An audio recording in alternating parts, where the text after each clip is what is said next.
There are same creative strategies that you can deploy in order to trick your brain into an abundance and big mindset. बहुत सारे तरीके हैं. आप इसको game की तरह लो. You can treat like game. The brain is used in the generating worry and fear at all the time in relations to money. You need to try and get around this ingrained tendency by अमीर होने का दिखावा. अमीर लोग गरीब होने का दिखावा करते हैं और गरीब लोग अमीर होने का दिखावा करते हैं और दोनों ही एक दूसरे को नीचा दिखाने में लगे. The brain is does not have the capacity to differentiate between the real and imaginary phenomena. Consider what happen, what you think about your favorite food. Your body actually start responding biologically. आपके पेट में बड़बड़ चालू हो जाती है ना, और आप जितना ज्यादा खाने के बारे में सोचते हो ना, hungrier your body become. ऐसा पागलों वाली भूख लगती कि भाई खाना नहीं मिला तो मैं गया.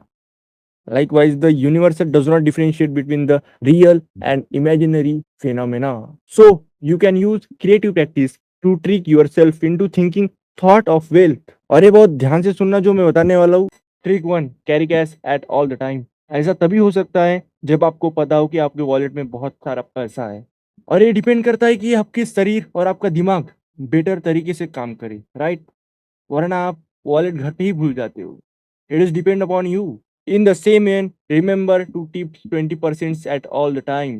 Both of these techniques have two significant effects.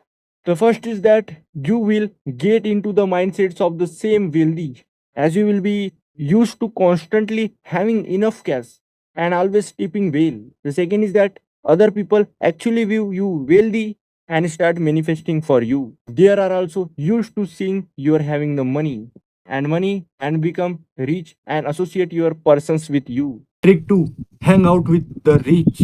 आपने सुना ही होगा, जैसी संगत वैसे ही आप. मैं नहीं बोल रहा हूँ, बट अमीरों के साथ घूमो. और जो लोग आज अमीर है, bro mindset, are used to having help at all the time. They don't think about poverty और बिल्स एट ऑल टाइम. क्यों सोचेंगे भाई, वो बैंक में पड़ा है पैसा. If you can affiliate yourself with these people, then their energy and belief with rub off on you. If you want to become best lawyer in your area, फिर आपको ऐसे लोगों के साथ नेटवर्क बनाना ही पड़ेगा एंड उनके साथ अटैचमेंट रखना ही पड़ेगा. Not for the knowledge but try to and emulate their mindsets that attract legal experience. Legal तरीके से मजा आएगा.